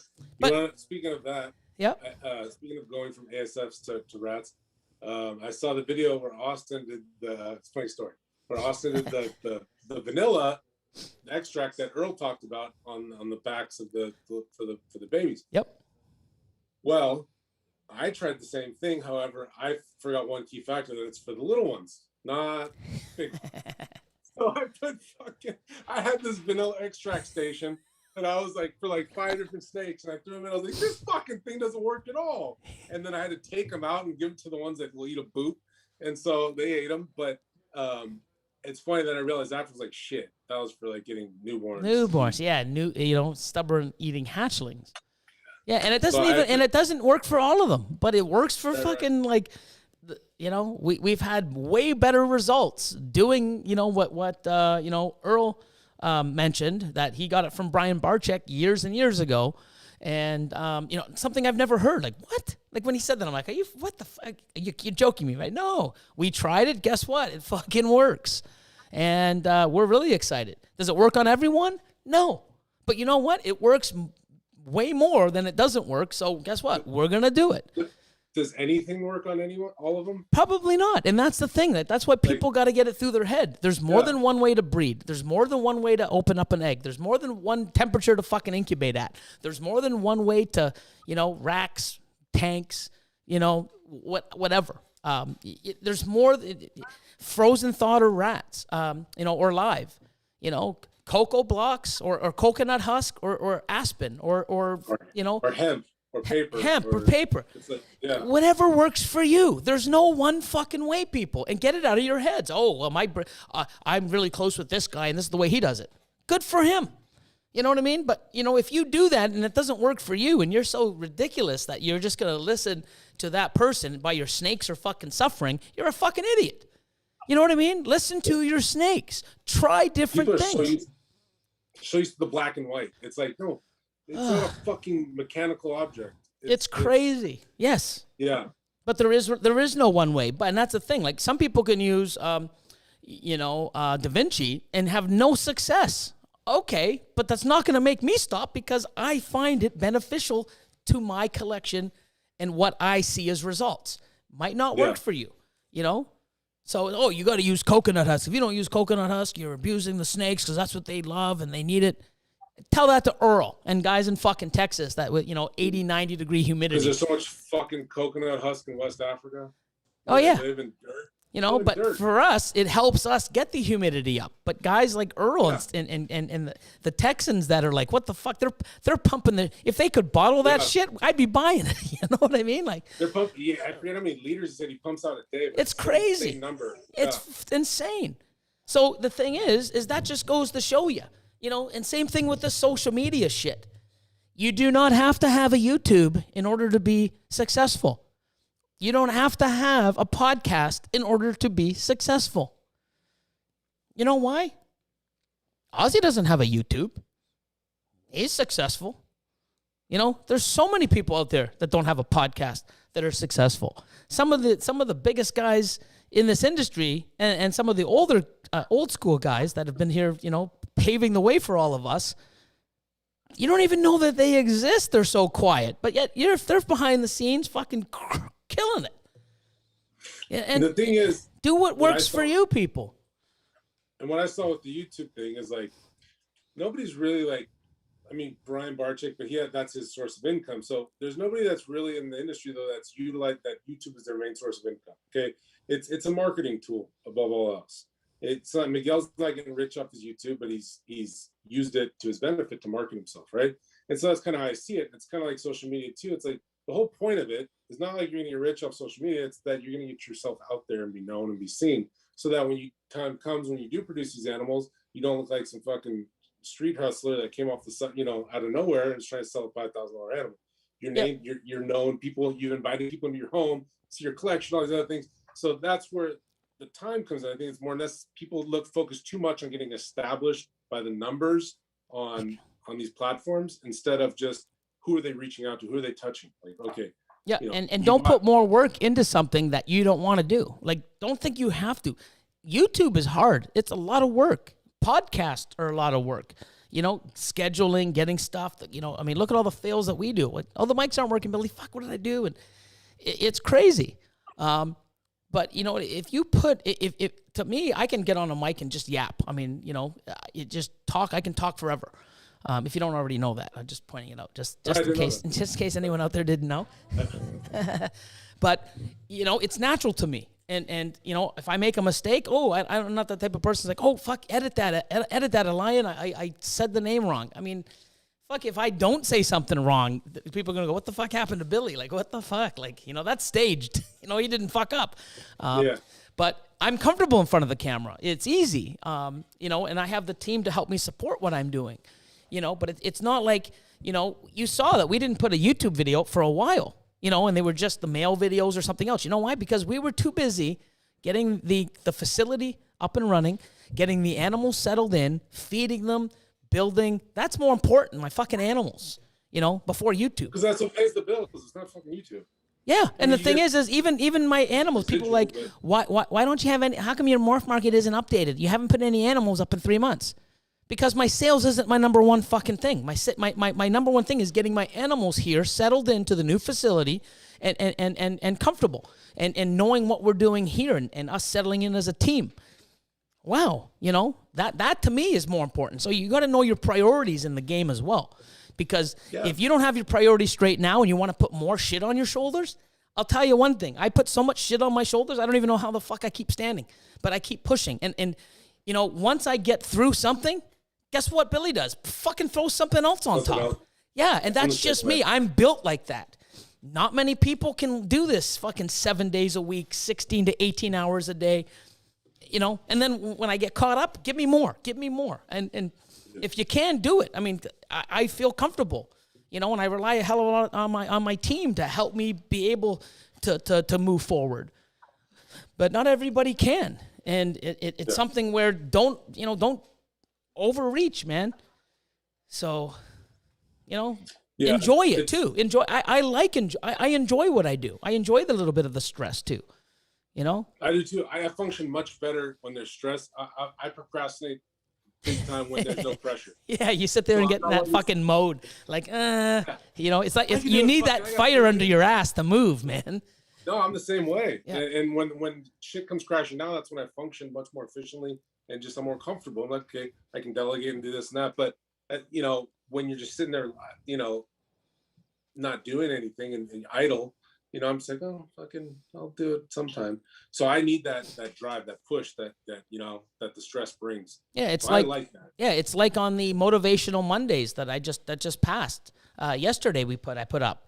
It's like, you know, hustle so hard that your fucking haters are asking if you're fucking hiring.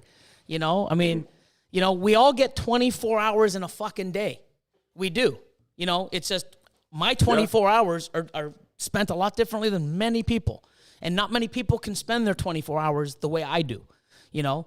And you know, even if they could, are they enjoying it? That's the thing. I enjoy doing what I do. So, you know, it helps me and pushes me to spend more of those hours doing shit, you know, and behind the scenes and you know, the phone calls I have with you guys, you know, behind the scenes that, you know, oh, fuck Billy, you know, wonder what Billy's doing. You know, he's working doing something. So, yeah. You know. No, it's crazy. I remember I texted you a couple times. It was like 10:30, 11:30 here, and it's 3 hours ahead over there. And I'm like, oh, I didn't expect him to reply till tomorrow. And he replied. I'm like, holy shit. And you're like, oh, shit, Billy. I'm sorry. I didn't realize it was 2 a.m. I'm like, yeah, no problem, bro. It's like, fuck, dude. Oh, I'm like, good, man. It's like, I can't believe you answered. I'm like, hey, man, you know, if I can, that's what I say. If I can, I do, man. So. You're a machine. Well, that's what I'm here for, right? Like, I mean, I'm here. I mean, you know, and like I said, if there's ever an emergency, you know, to my top tier people, you know, Tom is another guy. You know, hey man, blah blah blah. He'll message me, and I call him back. He's like, oh fuck, I didn't ask you to call. And I'm like, I know, dude. It's like, oh, I just wanted this, you know, dude. And you know, you got me. Same with Ron, even Mike from Magnitude. You know, he'll call me out of the blue, and it's like, oh man, cool. We used to chat quite a bit, but now I'm busy, and so is him because COVID now is sort of opened up where he's busy as fuck with work, and you know what I'm doing. But we do get the odd phone call in, and probably once a week, every other week, and you know, American Made Balls, Ron. I talk to him quite a bit, you know. So I mean, it's pretty cool. You know, I got Blue Collar Exotics, Garrett. Calling him later tonight or tomorrow. I got to see when we scheduled, and you know, his schedule's the same one I was on. It was 4 p.m. to 2 a.m. So that's it's like the worst hours for this whole thing. That's when everything happens. So you know, I mean, I'll make myself available, right? So but I mean, just bought a rack. Did he tell you? No, not yet. No. Oh, he bought a 5540. He bought. I talked him out of a Freedom Breeder. Because he got the 40 series, but the 10 or the 20, so the 2x10. Yep. And I said, dude, for like a couple $100 more, you could have got twice the amount of space. And so, and the shipping is insane from Freedom Breeder. Correct. So I live like 5 hours from Freedom Breeder, and the shipping is almost twice what it is from Indiana for ARS. Yeah. And so, like, I mean, they're amazing racks. Like, I like them. I mean, there's things that I don't like about them, but there's things that I love. Like, I like about them too. But I'm, you know, when I see both racks together and I utilize them, I can't say I love either one. If I could blend the best of each and make my own with the two amazing products, fucking awesome. But it ain't gonna happen. So, you know, to me, they're both amazing racks. Some have amazing features, other ones, you know, are lacking, and vice versa. But when it comes down to it, is it really worth all that extra money just so that you have stainless steel where, you know, magnets don't stick and, you know, I mean. And stain does, and it's not stainless. It will fucking stain like this top breeders. That's just, but I know that's just the material. It's not Freedom Breeder's fault. It's just, correct. You know, you got to keep up on that shit. Otherwise it does deteriorate. But Yeah, with him, I said that's a badass rack. I said, but you get half the space, bro. Yeah. You're gonna run out of that space It all quick. depends on what your goals are, what you want. I mean, if you're just trying to upgrade from melamine or PVC to another level, getting into the what we call the professional breeding racks. ARS, man, you cannot buy, you get more for your money with ARS, but you're not going to sit there and go, man, fuck, man, I hate this purchase. You won't. Yeah. I mean, I've had them for 12 years. I still have them. I'm actually putting another order in to go higher in the holdback room. You can't go wrong with it. I need a 1070 because. Well, hold on, because I'm actually going to be announcing that on Patreon. I'm doing the. That's why I haven't. Well, one, I couldn't afford it. Oh, don't. Yeah, but don't because. Be real, but then I was like, yeah, I'm gonna wait to see if I hit lightning with Billy. Yeah, well, I mean, everyone's gonna fucking snap if you win, dude. Like, I know. They're gonna go, what the fuck? This guy, you're barred for a year.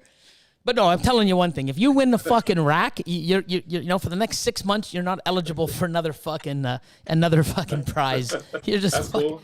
Yeah, I mean, I'm sure you don't give a shit. I got this cool. I got a dreamsicle. I got this. I got fucking new rack. Yeah. But yeah, I'm gonna be giving away a rack to the top 2 tiers and then the second 2 tiers. Spin and win, baby. So. That's badass. Yep. Yeah, I mean, like I told him, and so he's actually got the okay from the wife to. I'm gonna help him build like a snake room in the garage. He got a big ass garage. So he's gonna cordon off one of it and just do like a little snake room and just throw, nothing crazy, but he's getting into it as much as he can. Time's getting in the way, but our life's getting in the way, but yeah, it's exciting though. Like he's got the bug hard, he's got 2 little kids, and he's married, and he's got the work and everything. So he's got shit going on, but we talk like on a daily basis about just random shit, and I try to share with him what I learned. I always tell him he looks like Zach Nava. His picture on my phone is Zach Nava, which is. Have you seen Garrett before? No. He looks like he's super.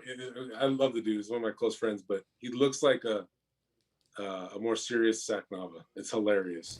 So that's what his picture is. Every time he calls it Zach's big smile. but yeah. So. But no, I always say to people like, dude, that because people will hit me up and say, hey, is the Patreon, people that are in here have actually hit me up and say, hey, is the Patreon worth it? I was thinking about signing up, and I'll sling him my number and I'll just be like, dude, call me. We'll talk about it for sure. And I was telling him the first thing I said, dude doesn't make any money off.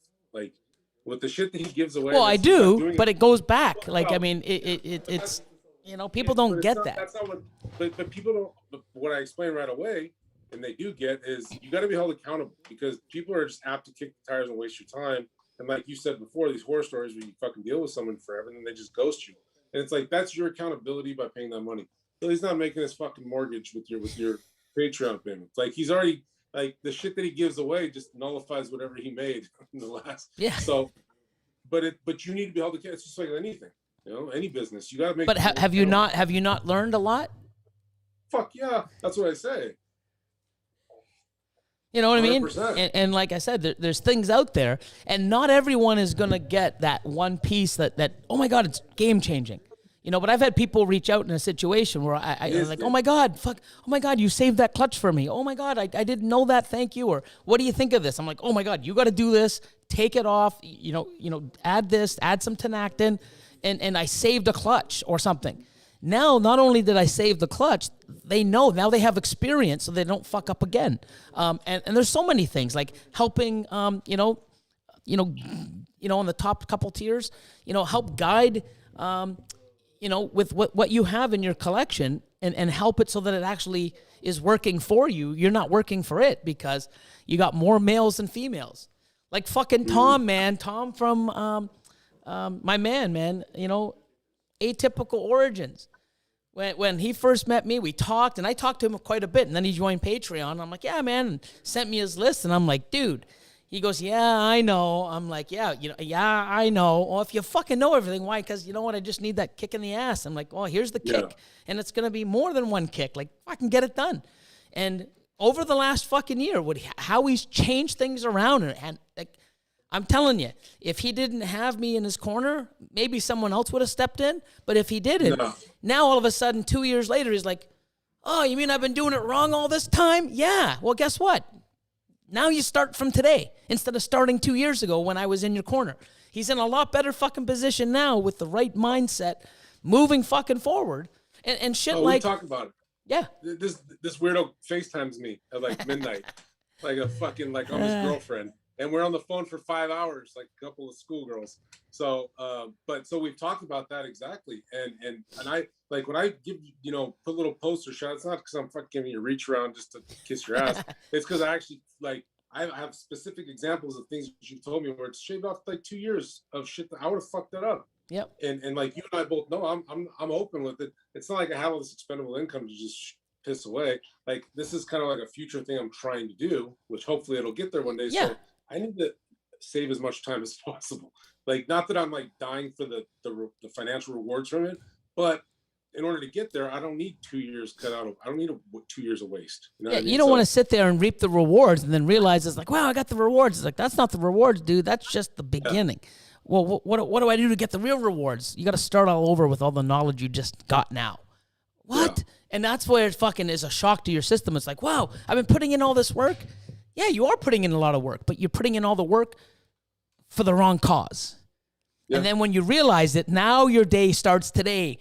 And now you're, oh my God, I got to put all that extra work in. And you know why I know that? Because I've done it fucking for first 12 years of this fucking hobby. Like, what do you mean? Wow. Oh, what do you mean I did it wrong? Oh my God. Now I got to start all over. Wow. Building your army and building those projects and then like that fucking MC Academy, the very first MC Academy we had with Will Morose. Legit. I'm telling you, if you listen, I had people take fucking 4 pages of notes. I think we were at 3.5 hours, and it was just on double, triple, and quadruple hats, how to get yourself ahead, what to do, and people still go, man, like you totally changed my outlook. Now I see it. Yeah, I mean, me and Antoine talk about the same. We both say the same thing. We refer to that good Academy episode. We both say, dude, we think about heads totally different now. Yeah, and you should. And when you think about it, it's like fucking, oh my God, like how did I not see this before? Because no one taught you. Right. That fucking, the one with Ozzy, fucking was fucking epic. Like. Also legit. Yeah. That was epic. So, I mean, it's just, like I said, I'm just trying to get a different thing. Like even with this new 2 podcasts we're coming out now. No one's done it. I mean, we're doing it, and you know what? If you like it, you don't. You do, and if you don't, you don't. Patreon isn't for everybody. You know what I mean? And if you can't see the benefits to it, then I'm not forcing you. You don't see me pushing Patreon all the fucking time. Yeah. You know what I mean? I'm busy with the amazing people already in it, and But eventually, when people drop off, new people are going to come on. I don't want to have to keep repeating myself. That's why I'm putting it in a place where people can go and get all this knowledge and search for it and go, fuck, this is incredible. And if you can, huge. Yeah, and if you can get 1, 2, 3 fucking things that saves a clutch, saves you years, saves you something in the future, makes you a better breeder or saving an animal's life, fuck, man, that's worth the fucking the paper, that you're giving me and all the content that we're giving you. But you know what? All you got to do is buy one of our fucking amazing animals, and guess what? You with the discounts, you get all your Patreon money back. Yeah. It's pretty fucking simple. The fucking discount's sick. Yeah, and the giveaways and the swag. I mean, I'm trying, man. I have like 5 things I fire off when I tell people right away, just before they can even get a word out as to why that seems expensive. Like, no, dude, trust me. It ain't fucking expensive. And you pick the level you want to be at. That's the thing. Yeah. Not everybody has to be the big Willie, And if you're not in it to do certain things, then it is pointless because you're in the wrong environment. You don't need to be in that learning environment when that's not what you want to learn. So then, okay, I guess it doesn't make sense. But if you want to learn these things, then, dude, there's no other place to do it. And having that thing like catalog, like you were talking about earlier, and that you can just reference for all the people like myself that just forget shit all the time, like that's amazing. Yeah. Not having to scroll through fucking YouTube, making sense of ball drag. Trying to find out where it is, yeah. Fuck yeah, it takes like 45 minutes. Ridiculous. But yeah, that's huge. Nobody's done that. And I think that's awesome. Hold on a second. What's that?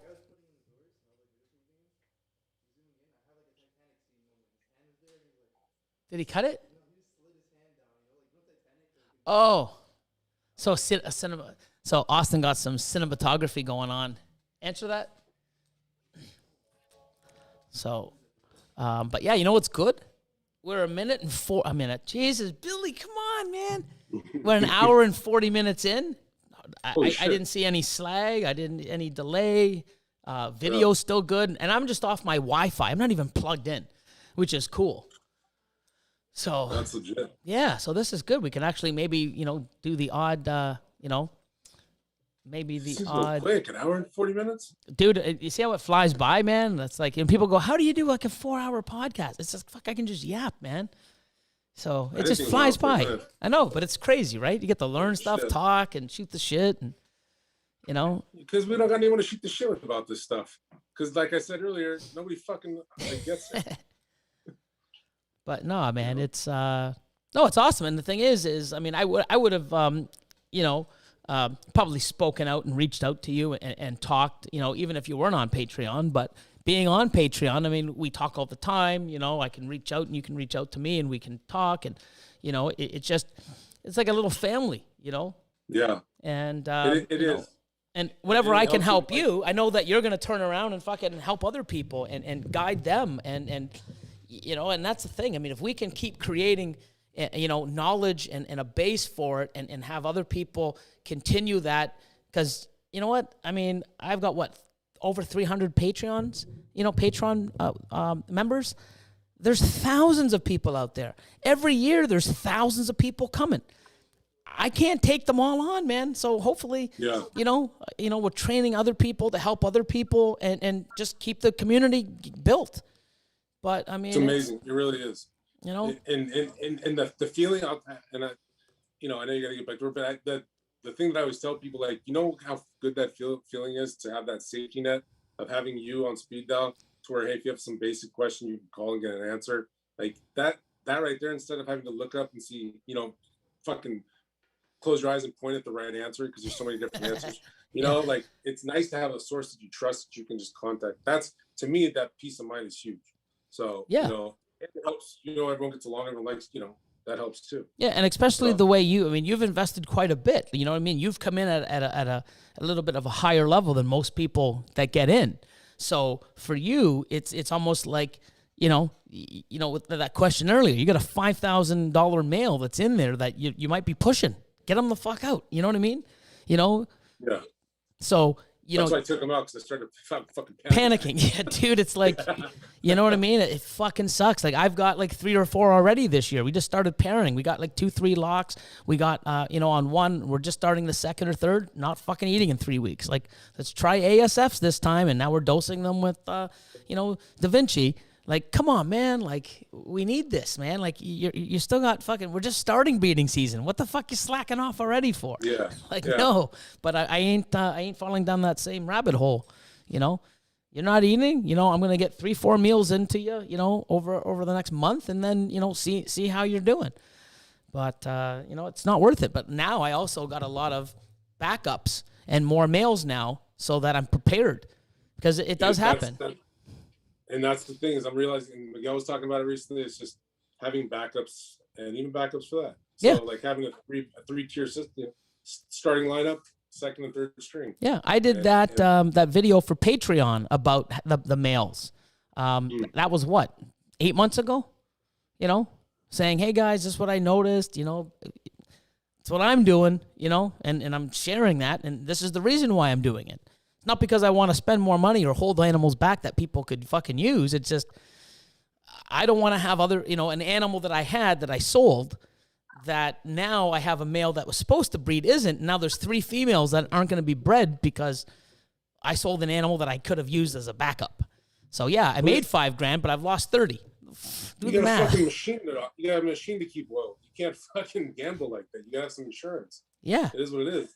But, I mean, that's the thing. This is what I've noticed, and this is what I'm doing. Whether you take my advice or follow me, it's up to you. But this is what I'm doing because this is what I'm seeing, and I don't want to be in that position anymore. You ready to leave? Not yet? So, but yeah, man, hour 45, awesome. This is good. So now I know we can actually do some of these lives here. You're welcome, everybody. You're welcome. Yeah, it could have been a shit show where it's like, fuck, you know what? Fucking Andrew, man. I don't know. One time to shine, and then you fucking come through. That's my love. But let's give a shout out to fucking Richie. Richie's Recessives, Chad. Let's see the mug, man. You got to give the shout out. Oh, that balding piece of shit. Yeah, there he is. Look at him. There you go. Look at that. Is he ready to fist you? What is that like? This is like he does at the end of his videos. Goes, oh, like that's his. I don't know. It's his old man thing. But I just screenshotted one of his YouTube videos and took a picture and submitted it. Ah, shit. So, but no, that's another guy that I'm like super close, talk to all the time, and so yeah. No, I really appreciate you having me on. You know, like this is just a test, man. We're gonna actually have you, later on down the road. You're definitely gonna be on the, convos and coffee for sure down the road. But yeah, we'll have you on a podcast. Especially, I think I'll probably get you on a podcast after you have your first clutch, so then we can get you. And it's like, dude, what the fuck? How? And you're gonna go off like, oh my god, I can't fucking believe it, and just get that, that raw realness. Like, what the fuck? Like, dude, I can't believe it. Like, wow, because it's over gratifying, man. It's just. You don't know until it happens, because we're all like, what the fucking, is it really that fucking exciting? Like, look at Billy jumping up like a fucking goof because he hit his animal. Is it really like that? Fucking right it is, man. It is. So my daughter was into these things called blind bags. Quick story. And you probably know what they are. A lot of people do. Yep. And yeah. And so she would get them and I'd get excited for it to cut them open. So these are like the ultimate blind bags. And you're actually kind of have a hand in creating what's in them, but I can imagine how amazing it's going to be. That's why I told Catherine, I said, she was talking about some clutches. I said, well, I haven't even had dropped one single egg yet. So I'm like a poser right now, but eventually I need that title of actually saying I'm a breeder, Yep. But I can't wait. And somebody else did the same thing. So I'm really looking forward to that, even though it's not a super exciting clutch. Yeah, no, it doesn't have to be, man. Like, I get excited even if it's just like, hey, you know what?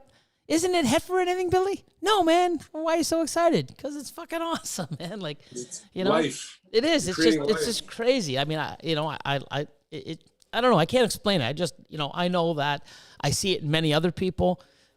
There's nothing like it. There's nothing like it, and it's just amazing, and it doesn't get old, at least for me, because everything I talk is from my experience and my, knowledge and, what I think, and I love it, and I've done it thousands of times, and guess what? It doesn't get old. I still love it. I still look forward to it. I can't wait, and that's for me. And I think I can speak for most people, but, some people might go and it's like, what the fuck? Like, that's all it is? Like, wow. Well, if that's it, then this isn't for you, man. But, your experience ain't going to change mine in any bit, man. I love what I do, and I'm going to keep doing it. And that's the thing, man. Do this for you. If you don't get excited and look forward to breeding and next year and holding stuff back and, I'm going to breed this to this in 4 years. If you don't have that in fuel and fire in you, this ain't for you, man. Like, it really isn't, man. Like, just exit out now, So. Yeah. And that's the thing is, if I know that I enjoy this and cleaning up shit and all the basic stuff, that I can imagine this when eggs come. Oh yeah, man! It's gonna be. I'm sure. Billy, I got fucking eggs. Like, I get that all the time. People message me like, "Hey, man," I'm like, "Congrats, man! Congrats!" So that's pretty cool. It's like that picture Chad posted with his, and he's just laying down like this, staring into the incubator. And I was like, "That's gonna be me." Okay, do that. Yeah, I'm gonna get off the phone with Andrew. I'm trying to, but he won't let me off. He's like, he fucking thinks he's famous now. Fucking guy. I know, Austin. Yeah, he's like, no. Hey, bye guys. Oh, Billy, I got another question for you. You won't let me off, man. He's like, fuck. Like, dude, you got an hour and 45, almost an hour and 50. Let me fucking go. Give the guy an inch, he takes the foot. Oh, shit. Yeah, man.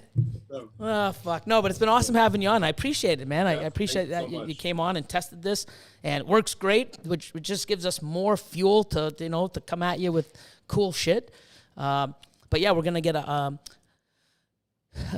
let's see. I already have the guest for our very first convos and coffee. I'll probably be hopefully recording that tomorrow or Thursday, and that'll be up probably maybe Friday or the weekend. I don't know when we're gonna post it, but it's gonna be the same time every week.